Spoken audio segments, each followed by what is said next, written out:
All So right. Rebecca, thank you for joining us today. And Miya, I know as the resident time management expert, we're going to learn a lot from both of you. It's been great partnering together through our training with AdRoll. But what we're really here to talk about is how do sales reps and managers and customer facing roles, including customer success and engagement, how do they manage their time, especially considering everybody is now suddenly work from home? Because there's a whole bunch of different dynamics, and a lot of people have this love-hate relationship with time. So we're going to go through a couple great learnings together. But before we officially get started, let me introduce Miya first, and then Miya, you can introduce Rebecca. Miya and I have worked together for about a year, but she comes from an amazing and diverse background of different types of jobs that require different problem-solving techniques. And one of my favorite things that I've learned from Miya along our journey together is the power of scheduling in transition time. Because if you're trying to get something done, multitasking isn't going to work. And you'll find out more why in a few minutes. But this is why I think Miya is going to be the optimal person to share some best practices, both from a work perspective, but also a family balance. So Miya, over to you. Anything that you'd like to add to that? Yes, and thanks so much, Dan. It's so interesting because time is one of those things. Again, we love it, we loathe it. We're supposed to embrace it. We're supposed to manage it. We're supposed to be all over it. We need to be available. It's one of those push-pull relationships. And so there was this really great quote that I heard that it isn't really about time management. It's about self-management. So what my desire to explore today is we want to be productive salespeople. And we need, whether we're a VP of sales, looking at our team, or whether we're a rep ourselves, like we're faced with all these different competing attention that tasks want from us or our family wants from us. And so I got really excited when I was talking to Rebecca over at AdRoll, and her and I were collaborating. We're like, okay, how do we find your perfect flow? Like, what does that look like with us, and then all these other techniques out there? And how do you pick the one that feels right? And when Rebecca said to me, well, I've been taking like 15 different time management systems and courses, and just in the past couple of months, I've sort of found the ones or the combos that resonate. I was like, oh, Rebecca, like we absolutely have to have a conversation about this. So Rebecca, over to you. Like, just sharing your journey would be an amazing place to start. Yeah, it's quite a journey.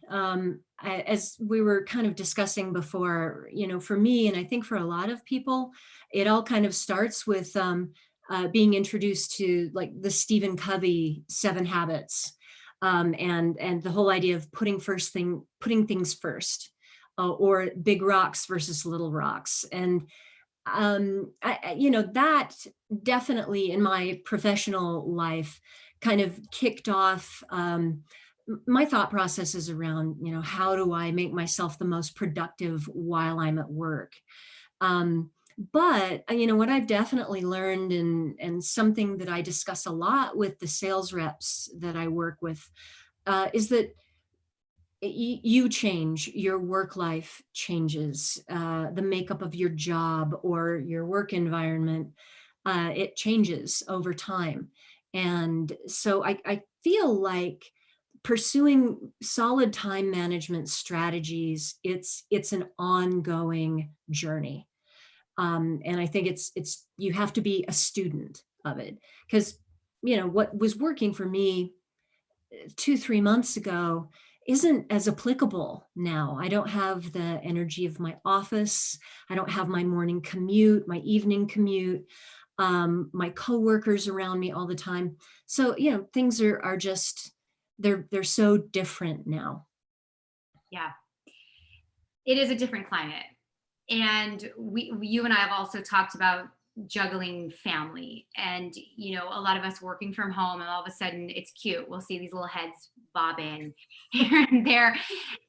But as Dan was mentioning, this whole notion of multitasking, it's really not true. Like, it's about single tasking. And so Rebecca, like, pulling from those many different courses that you've taken, like, what would be a couple of like strategies that could be implemented especially you as a mother and many others as parents around that.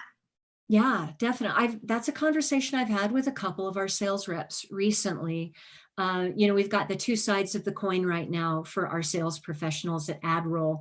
The people who are saying, "Oh, working from home, I've never been more productive," and then the parents who are like, working from home, I don't know how to do this. My children need me. I think a distraction that's worth calling out these days is the anxiety that we're feeling, just based on what's going on in the world. And these parents having to not just deal with their children being present during their workday, but also managing whatever anxiousness they might be feeling and also helping their kids through that anxiousness. So here they are trying to be the best sales professional they can be and be the best parent that they can be at the same time.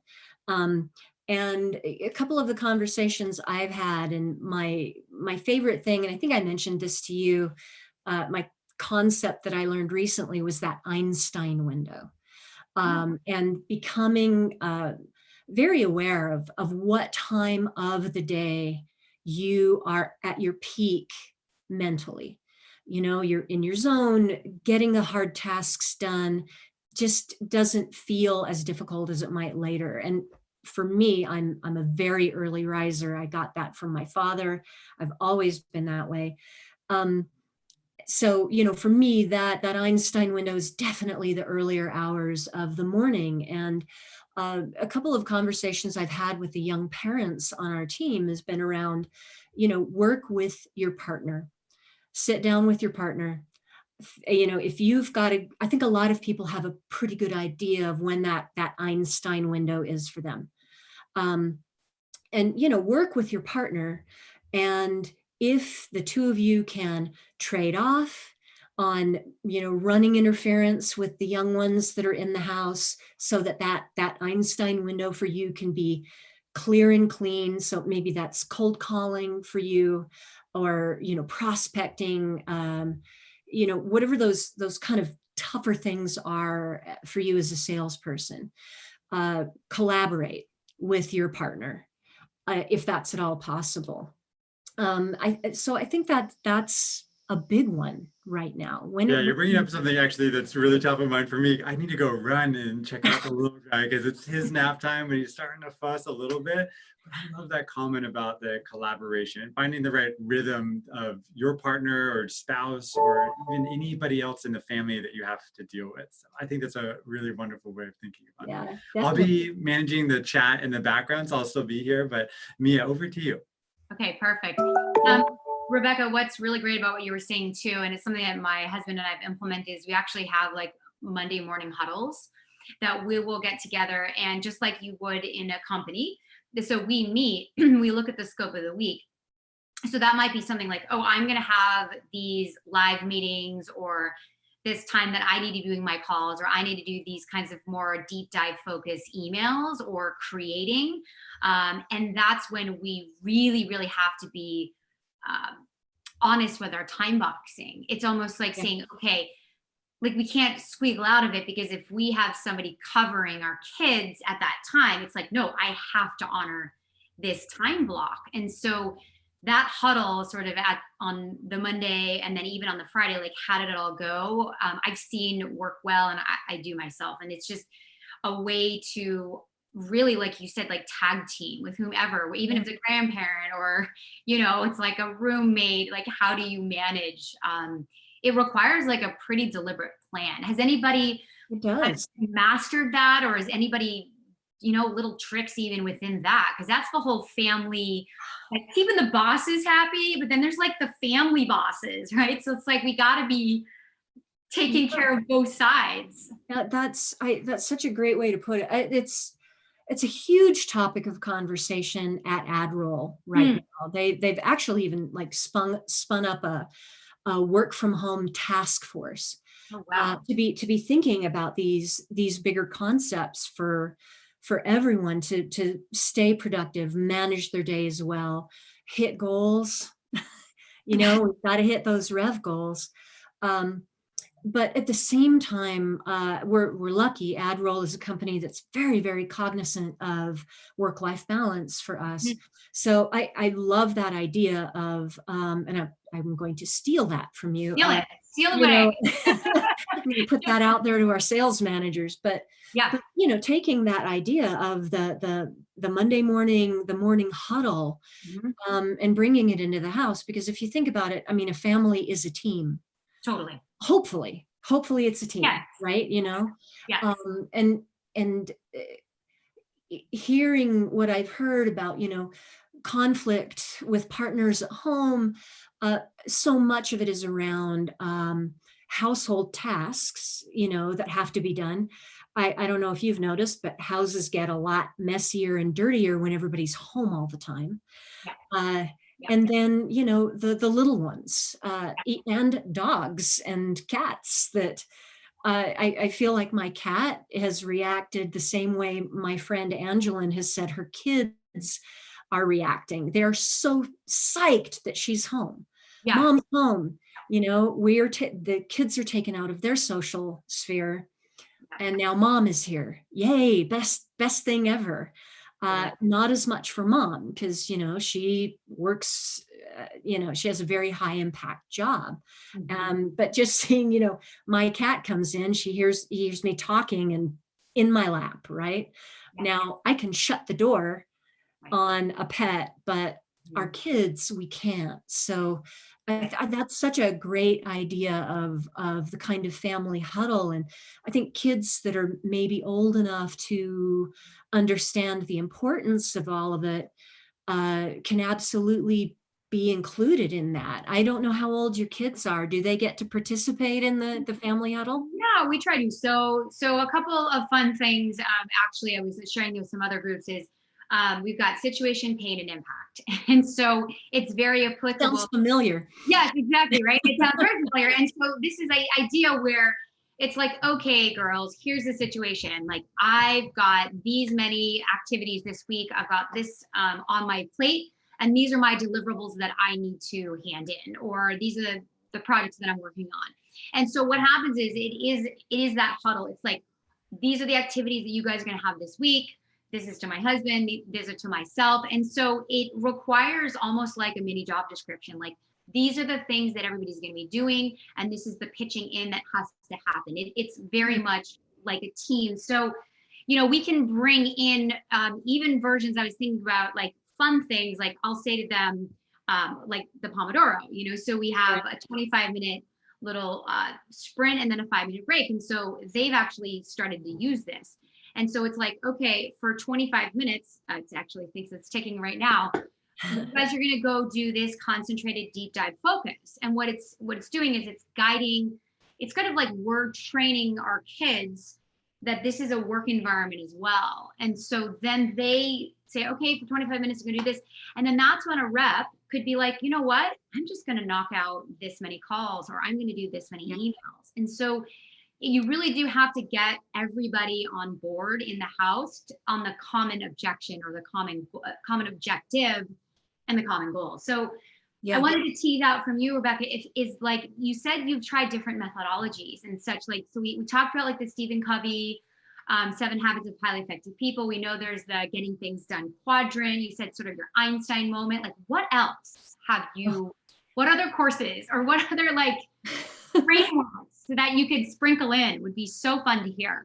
Oh, well, I think, and this is kind of a bigger thing, but I think a real tipping point for me was reading the book Essentialism. Are you familiar with that one? Please share. Oh, fantastic book. Okay. I think the tagline is what is it? I think I wrote it down when I was making some notes. Oh yeah, the disciplined pursuit of less. Wow.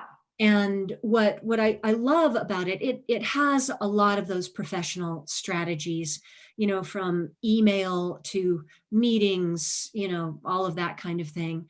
And as you can probably guess, the book focuses a lot on where you can remove things to help you be Yes. more effective on the big strategic items. But Mhm. what I really loved about Essentialism was that it also addresses the personal side as well. Mm, mm, And there's a chapter on uh, just your health, right. as your health and your personal well-being being one of those essentials.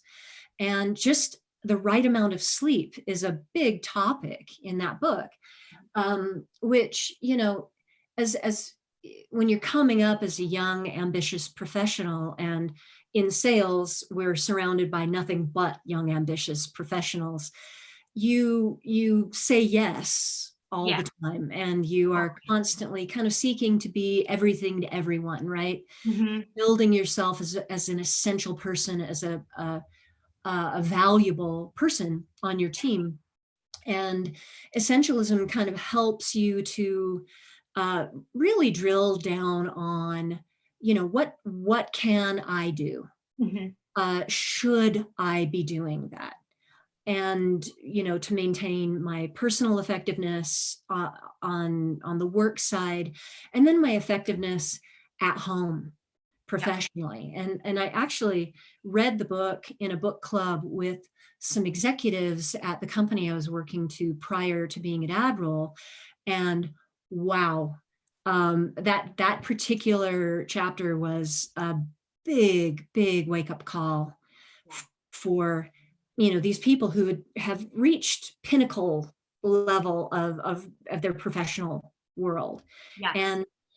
and them realizing that they were putting non-essentials in front of maybe their personal health, time with their families, things like that.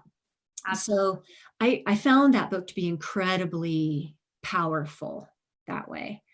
And I mean, that's one that I recommend all the time. And I think my copy of the book is gone because I loaned it to someone. And Yeah, you became the library. yeah, I probably won't ever see it again, but that's okay. You Hopefully got the they're gist. You got the essence. getting some goodness out of it. When you said there about sort of the saying yes culture that we have as salespeople. So we're as salespeople, we're optimistic, right? Like we see Yeah. possibility. And so how that plays out into time manage, aka self-management, is that we say yes to everything. But then we look at priorities and we look at what is our focus of the day, what are our goals, and then what about when everybody else has all their priorities sort of spilling into our day. And so I've been living by this sort of what do I need to say no to so that I can say yes to other things. And I Yeah. think how you cull all the demands, the Slack messages and the WhatsApps and the texts and the emails. So I wanted to just talk for a moment on just like how do we balance that, because we have to capture what's coming in and we've got to quickly shift and put it into its respective quadrants. So what advice have you given people that you've worked with in that capacity? Like, because there's all kinds of things that people want us to do, but we also need to make sales calls. We also need to prospect. So what do we do? Definitely. And I think one of the most consistent pieces of advice I've given out to people recently is shutting off notifications. Okay. Right. Shut off the Slack notifications, especially if you mentioned time boxing, Yeah. making sure that those essential workspaces are in your calendar. Shut off the notifications. Slack makes it easy. Your email makes it a little harder to Mhm. make sure that the Bar. notifications aren't interrupting. I know it's the worst, and I'd say that is the biggest, the most consistent piece of advice. It's actually a small piece of advice, but I think it's crucial. Yeah. Because all of these great communication platforms are they're literally built to make us available, right? Yeah. Yeah. To improve communication. But someone not being able to reach you on Slack for an hour, Mhm. 90 minutes while you knock out Yep. some cold calls, or have your own little work from home power hour, that nobody's going to die Right. in that 90-minute period of time, um, and that's scary. That's really scary for people to It is. do, to make themselves unavailable for a minute. And what I've also recommended that people do is just be transparent before shutting off the Slack notifications. Throw into the Slack channel, your team's Slack channel, hey, everybody, I'm shutting down notifications. I am making this many calls Oh, nice. during this time. And you guys can gut check me on that when I'm back online. See Yeah. ya. Yeah. I really like what you said there, because we all have this sort of like worry that if we are not available, especially as a yes culture of salespeople, like if we set boundaries and limits because we're trying to preserve the other areas of our lives, which is going to actually make us more productive, we're like, oh no, like if they can't get a hold of us, are they going to not think that I'm diligent? But like, I haven't even read the book yet, but there's, I think it's called like Deep Dive or Deep Focus by Cal Newport. A girlfriend read it and she was like, no, we have to shut other things out for a period of time. So what's really going to go on in 60 to 90 minutes, especially when we make that declarative goal, like this is what I'm up to accomplish. And I think that our leaders, when looking at us as reps, they can go like, well, I actually see the value in that and how that contributes to our bottom line or to our results. I think though it does matter to have that be communicated. It's almost like, okay, and you're giving me a big thumbs up there. Oh, he's out again. So it's like having that message be communicated, because it can sort of take us do-gooders that want to say yes and feel like, oh, I'm allowed to, and I'm allowed to take that lunch break. I'm allowed to have that transition time because I'm following the rhythm that's going to get me the best results. So it's like quite important for us to start shifting our whole mentality, is how are we self-managing and how are we saying, no, I'm going to do that on Friday afternoon and it's still going to get done this week, but it's not going to happen on a Tuesday at 10 when it's my like prime calling hours. So have you guys given any sort of guidance to those, in your team as to like how to even deal with the I'm shutting off? I don't know that that's been much of it may have been a topic of conversation on the sales leaders side, because I know they're constantly brainstorming around, how do I keep my team engaged? How do I keep everybody focused and working hard? And I know they've had virtual power hours where, maybe the whole team has shut off notifications. But that's definitely something I'm going to bring up. I know that I've been having these one-to-one conversations, but a little more of that sort of recommendation to the team leads, I'm sure it would be very welcome. And I think it's something sales leaders all need to be talking about now. Not just how do I keep my team working, but how do I make my team feel like they can, put out those statements of self-accountability. Yeah. And that I'm going to believe them and, back them up on this. I think that's incredibly important right now. Absolutely. So there was one final thought that was sort of circling my mind here as I'm thinking about just like the preservation of time. So we all as salespeople, we get excited about closing deals and commissions and what that translates into, whether it's, you love traveling or you're buying toys for your kids or you're just sustaining your household or buying a new pair of jeans. So that does drive us, but really the gift of time is an ultimate gift. And so one of the things that that I've been doing and sort of sharing with others is having this idea that if a meeting gets called of me, I want to know what's the end goal. I want to know what are the pieces that are going to be talked about? Because from a priority standpoint, if I know that I have to be done because I'm committed to being with my family at 5 or 5:30 or 6 or for dinner, then I have to backtrack and say, okay, well, what's my day going to look like so that I'm staying balanced and healthy, I'm getting exercise, I'm eating well, and I'm getting my work done.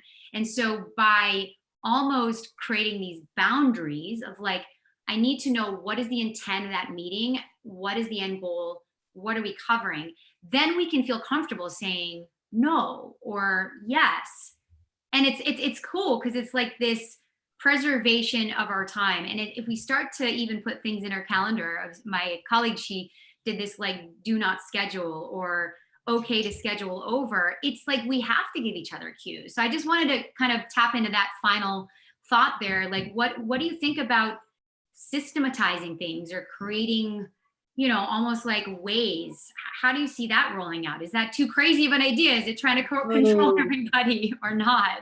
not at all, because I think to your point, I'm seeing, prior to COVID, I know at our sales team, we were in this huge effort of stripping out non-essential meetings. Hmm. We were trying to clear our calendars, and we were succeeding. Then COVID happened. Then everybody's over indexing, right, on meetings and on face to face. So I think that talking about making sure that if someone puts you on a meeting, you have the right to say, why do you want me there? Yeah. Yeah. If you're not seeing that clearly demonstrated. Yeah. And I think I heard you say on our training this week that if there isn't an agenda in the invitation, sometimes you'll decline it or just reach out and say, hey, Yeah. what's going on with this? I think that kind of accountability Yeah. is so important right now, because sales leaders, managers, our tendency in this time when we can't be face to face is to over index on meetings. And we feel like we have to be face to face, but really, could we plan this particular thing in a Google sheet with Yes. comments and assigning tasks and things like that? Yes. So no, I think that's really smart. And to your point, an easy thing to systematize. That's an agreement, right? We're Exactly. not going to add each other to meetings if there's no clear agenda or clear reason that you need me in that meeting. Yes. And one final thought I would say that you just made me think about is that as managers, we're all remote and we're just working from home, but we're worried about our team. So we might put too many meetings on the calendar, sort of like check in with them or be wanting to be on Slack with them every minute. But if we could hold, as I'm speaking now as like if I was in the manager persona, and say to our team, okay, I want to know what is your strategy for the week. Now it can change, but like, have you time boxed? Have you put in your breaks, your time with your kids, so that you have those deep dive times? And if I can kind of visually see that at a glance in a transparent manner, then I, as a manager, is going to feel comfortable. And then the manager can go back and sort of in the one-on-ones be like, hey, like, how did that go? Like, I saw you had the quality time with your kids, and then you were like full on in it when you did your cold call. So it's almost like if we can have a little visibility into each other's calendars and have that process, then we don't even have to micromanage in the same way and just be like, cool, let's just have a check-in. How did that all go with all your orchestration? Because it does require that like deliberate intention setting at the beginning of the week. So many ideas, many possibilities. Is there anything else you'd like to finally share sort of before we close up today, Rebecca? Any other sort of nuggets or things that you'd recommend for managers, for leaders, for reps? I think I would just sort of double click on what you just said. I think for a sales manager right now, time management is a great ongoing conversation to have with your rep.